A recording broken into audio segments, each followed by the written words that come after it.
नमस्कार, मैं हूं प्रशांत कुमार और आप देख रहे हैं पूर्वाई क्राइम स्पेशल। एक इंसान के जान की कीमत कितनी हो सकती है?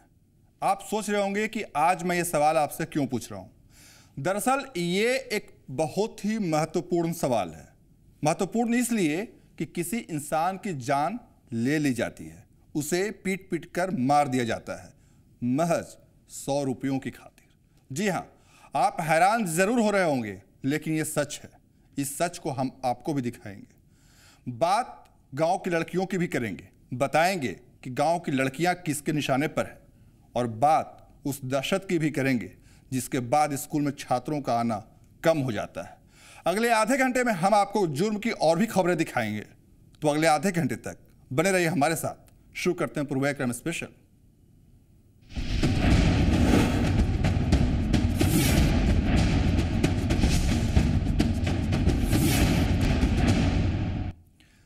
₹100 की कीमत, जी हां, ₹100 की कीमत कितनी हो सकती है? आप सोच रहे होंगे कि यह कैसा सवाल है, लेकिन सवाल बड़ा ही गंभीर है। महज ₹100 के लिए एक इंसान की जान चली जाती है। जी हां, एक इंसानी जान की कीमत महज ₹100। दरअसल उसने अपने हिस्से की मजदूरी मांगी थी, लेकिन मजदूरी के बदले में उसे मिलती है मौत। महज ₹100 और एक जिंदगी खत्म। महज ₹100 के लिए एक परिवार की लुट गई खुशियां।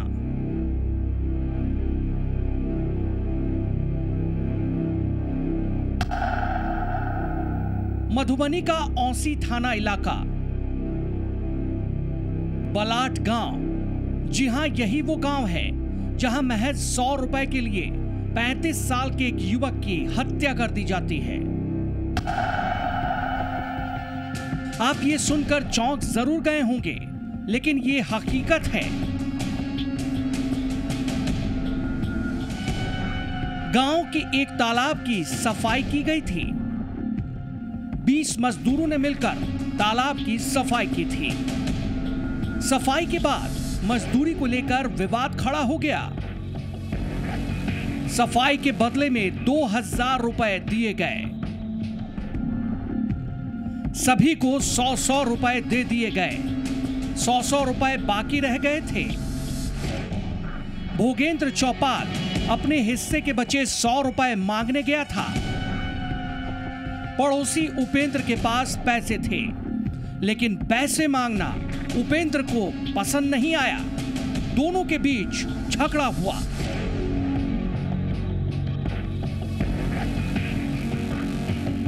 विवाद हुआ पैसा खातिर। मुखिया का अथी ओई में डबरी साफ किया, तो 4000 में डबरी रहे, तो में से 2000 मुखिया दिल के, 2000 कल के उसका ना कहने चले, तो सबके बांट दिल के पैसा हुआ है। पहले गाड़ी गड़बड़ हुआ। गाड़ी गड़बड़ भेला से जलानी कैसे पकड़ किया है, वो हमको लड़का का बाबरी पकड़ लिया। वहीं पर उसको खंती से मार दिया और चाकू भोंक दिया। झगड़े के बाद भोगेंद्र अपने घर चला जाता है, लेकिन मामला यही नहीं थमता। रात में पड़ोसी उपेंद्र अपने परिवार के साथ भोगेंद्र के घर के बाहर थमक जाता है। भोगेंद्र को बाहर बुलाया जाता है। घर से बाहर आते ही उसे घसीटकर गली में ले जाया जाता है और फिर पीट पीट कर उसकी कर दी जाती है हत्या। हम सुनो तो छिए यार, जब लोग पाए तय का झगड़ा भेले, हां और पाए तय का चक्कर में मार दे 100 रुपया से लेते। महज ₹100 के लिए एक आदमी की जान ले ली जाती है। मामले की जानकारी के बाद पुलिस गांव में पहुंचती है। मामला दर्ज होता है। इसके बाद 5 आरोपियों में से एक पारो देवी को गिरफ्तार कर लिया जाता है। बाकी 4 आरोपी फरार हो जाते हैं। पुलिस फरार हुए सभी आरोपियों को जल्द गिरफ्तार कर लेने का दावा कर रही है।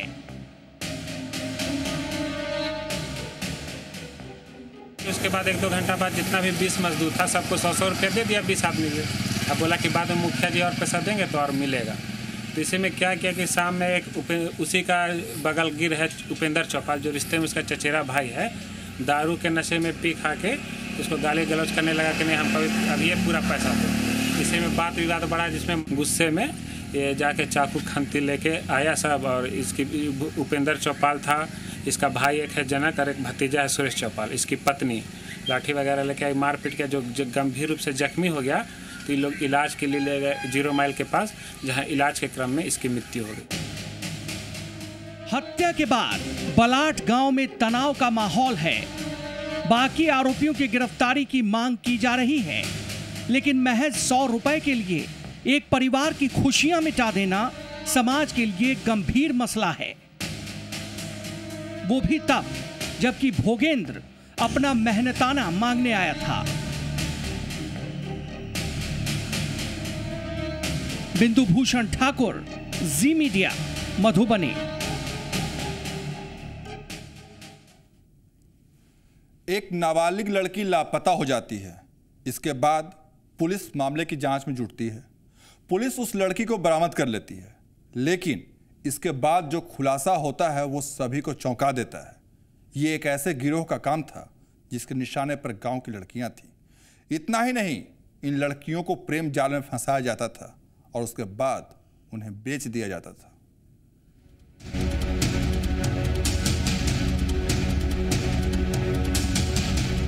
धनबाद के तोप चांची से एक नाबालिग लड़की लापता हो जाती है। ये 10 जून का मामला है। परिजन तलाश करते रहते हैं, लेकिन लापता लड़की का पता नहीं चलता। थक हार कर 16 जून को तोप चांची थाने में मामला दर्ज कराया जाता है।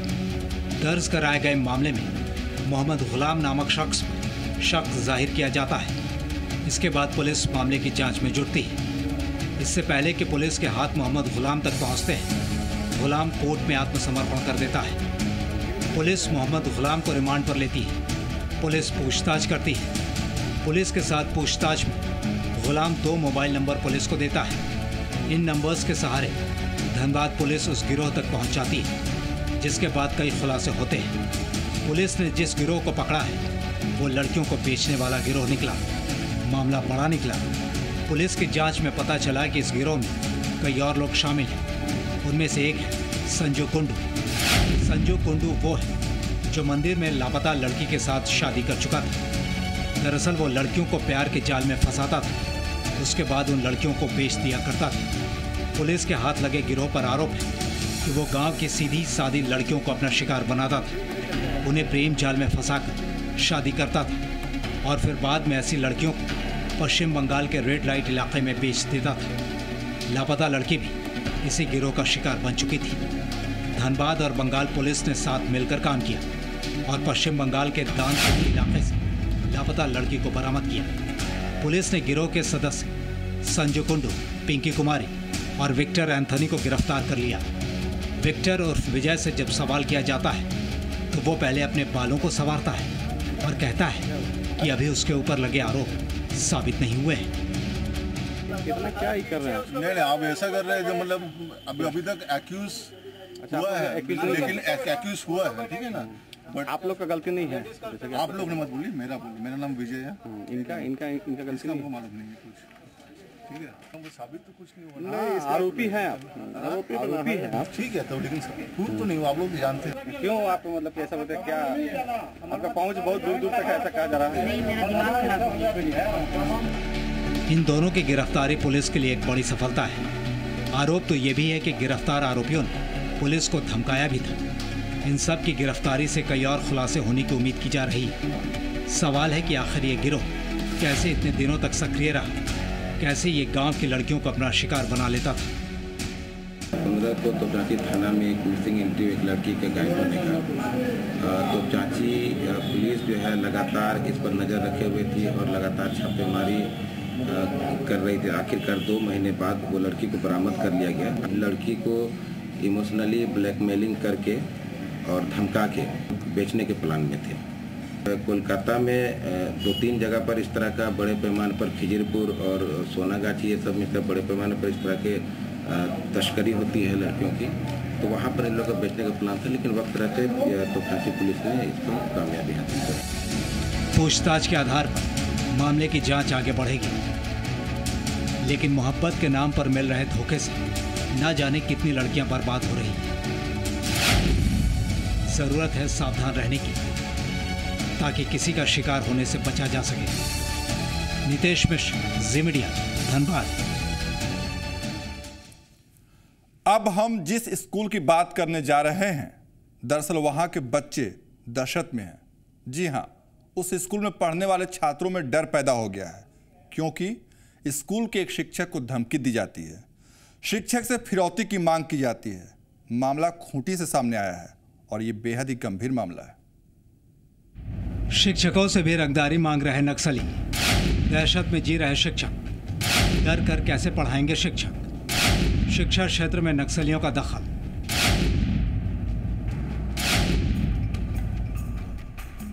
नक्सलियों के नाम पर शिक्षकों से रंगदारी मांगने का मामला सामने आया है। राजधानी रांची के तमाड़ थाना इलाके का मामला है। राष्ट्रीय राजमार्ग से सटा हुआ और पुलिस कैंप से महज 500 मीटर दूर है बद्ध विद्यालय। ये स्कूल सलगाडीह गांव में पड़ता है, लेकिन अब इस स्कूल के छात्र दहशत में हैं। इस स्कूल में पढ़ाने वाले एक शिक्षक से रंगदारी मांगी जाती है। शिक्षक श्यामचंद मछुआ से नक्सली विशाल के नाम पर रंगदारी मांगी गई है।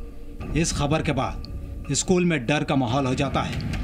बताया जा रहा है कि श्यामचंद मछुआ के मोबाइल पर 2-3 बार कॉल आया था। पहले तो उन्होंने कॉल को इग्नोर कर दिया, लेकिन जब बात की तो पता चला कि ये कॉल रंगदारी के लिए की जा रही थी। नक्सली विशाल के नाम पर 10,000 रुपये रंगदारी मांगी जाती है। शिक्षक का कहना है कि 14 अगस्त रंगदारी देने का दबाव उनके ऊपर बनाया जा रहा है।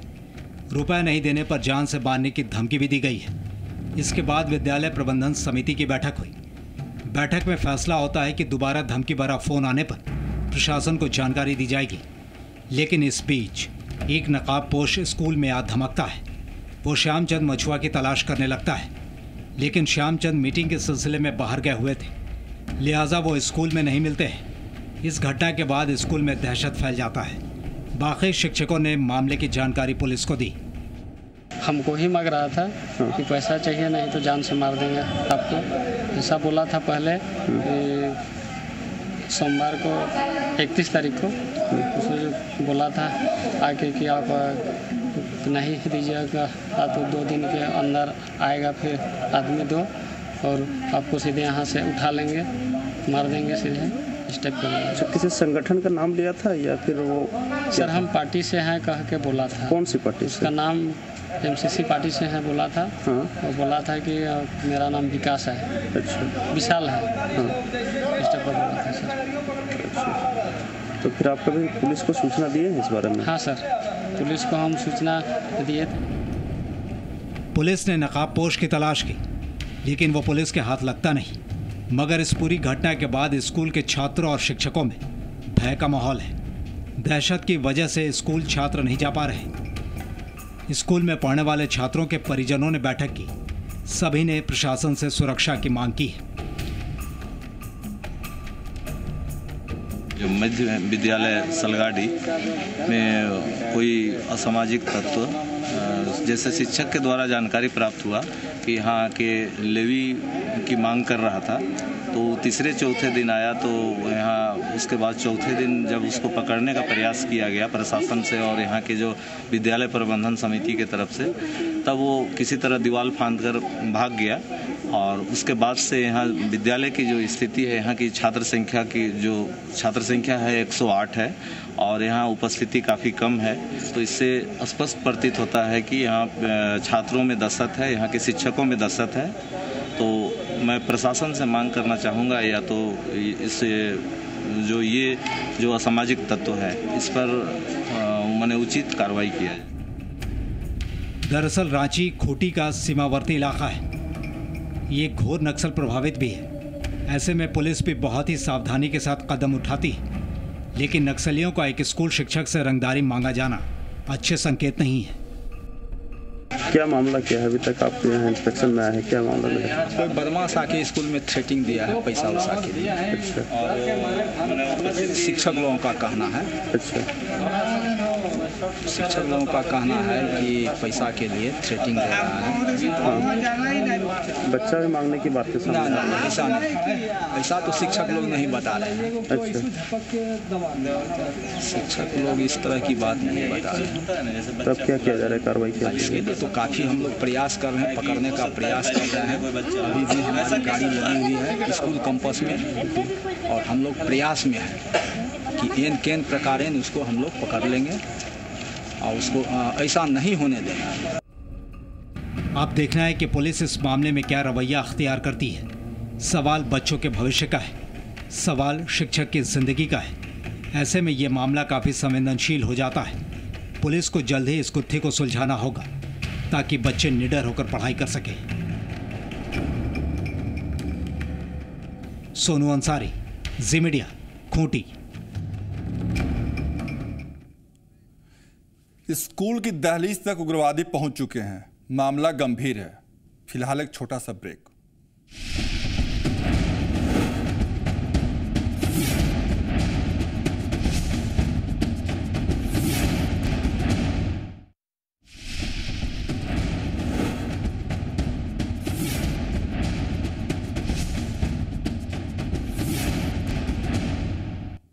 ब्रेक के बाद आपका स्वागत है। रात के अंधेरे में अपराधी आते हैं, जमकर उत्पात मचाते हैं और फिर वो फरार हो जाते हैं।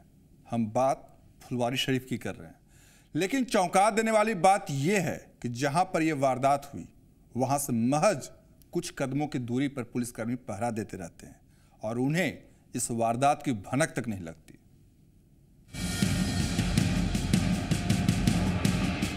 पटना के फुलवारी शरीफ थाना इलाके के मौर्य विहार में डकैतों ने जमकर उत्पात मचाया। डकैतों के हौसले बढ़े हुए हैं।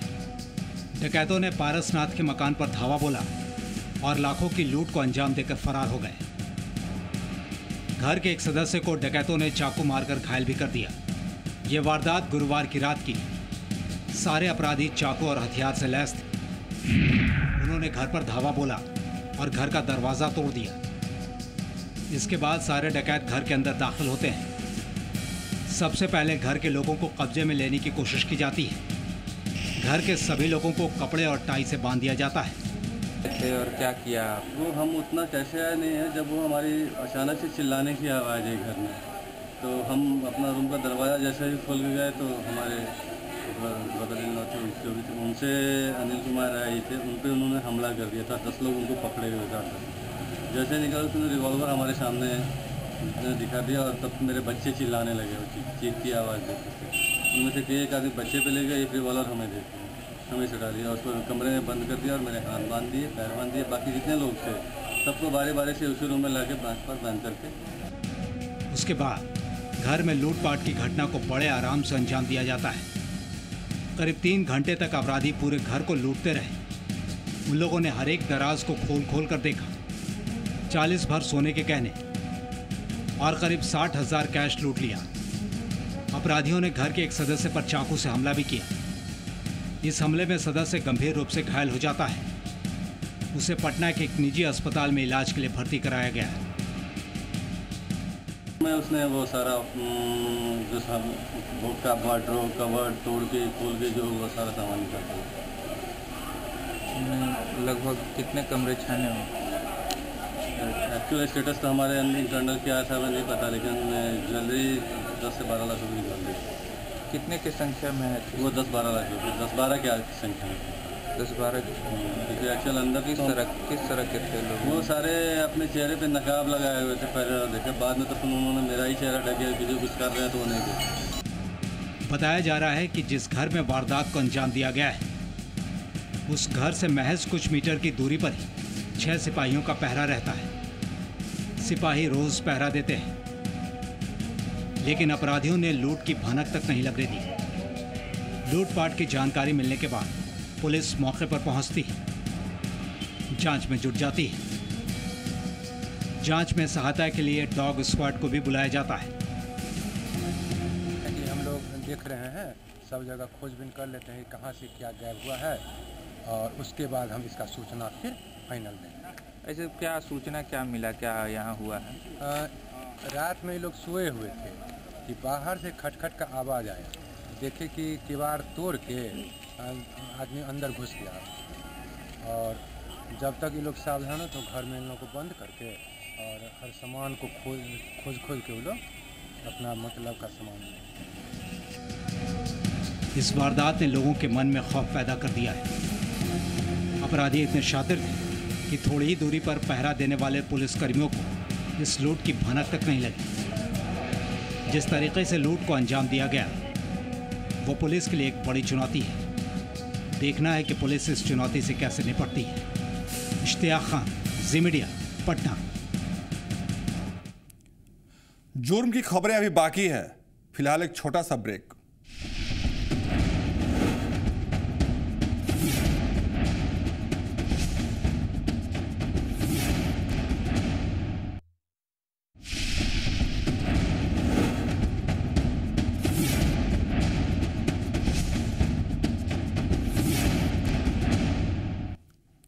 ब्रेक के बाद अब बात नक्सलियों की। नक्सली गांव में आधमके थे। वो गांव में एक विवाद सुलझाने आए हुए थे, आपसी विवाद, लेकिन नक्सली खुद शिकार हो गए पुलिस के हाथों।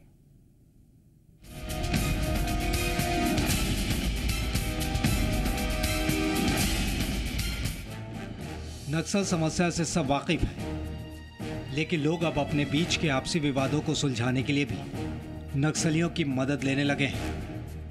जी हाँ, ये कोई नई बात नहीं है। नक्सली गांव वालों में अपनी पैठ बनाने के लिए उनके आपसी मामलों में दखल देते थे, लेकिन ऐसा बहुत ही कम होता है कि नक्सली किसी मामले को सुलझाने गांव पहुंचे और फिर वहां पुलिस पहुंच जाती है। नक्सली पुलिस के हाथ लग जाते हैं। औरंगाबाद पुलिस को बड़ी सफलता हाथ लगी। पुलिस ने धनाव गांव से 3 नक्सलियों को धर दबोचा। पुलिस ने गिरफ्तार नक्सलियों के पास से हथियार भी बरामद किए हैं। पुलिस ने 1 कार्बाइन, 3 जिंदा कारतूस और 5 मोबाइल फोन भी बरामद किए हैं। पुलिस ने बताया कि जिले के धनाव और इटवा बिगहा गांव के बीच विवाद चल रहा था। ये विवाद पटवन को लेकर था। इसी में एक पक्ष ने विवाद को सुलझाने के लिए नक्सलियों को बुला लिया, लेकिन इस मामले की जानकारी पुलिस तक पहुंच गई। नहर के पानी को लेकर विवाद था, तो उसी में इटवा टोला के राजेंद्र पासवान ने नक्सली लोगों को बुलाया था इस विवाद को सुलझाने के लिए। पुलिस को गुप्त सूचना मिली तो छापामारी किया हम लोगों ने, और रात के अंधेरे में कुछ लोग तो भाग गए, लेकिन एक नक्सली और 2 गाँव के लोग, 3 लोगों की गिरफ्तारी हुई है। इनके पास से एक बड़ा हथियार और कुछ कारतूस मिले हैं। इसके अलावा कुछ अन्य जानकारी मिली है। जो लोग नक्सली भागे हैं उसमें एक जितेंद्र टाइगर नाम का नक्सली है, जो पहले क्रिमिनल भी रहा, जेल भी गया है, और इनके खिलाफ छापामारी की जा रही है। पूरे गांव को चारों तरफ से घेरकर पुलिस ने नक्सलियों के खिलाफ धावा बोल दिया। कहा जा रहा है कि विवाद को सुलझाने के लिए 7 नक्सली पहुंचे थे, लेकिन उनमें से 4 नक्सली फरार हो गए। 3 नक्सली पुलिस के हत्थे चढ़ गए।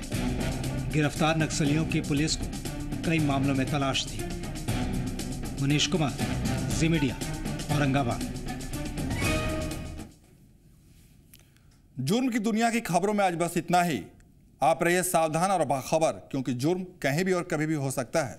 इसी के साथ दीजिए इजाजत। नमस्कार।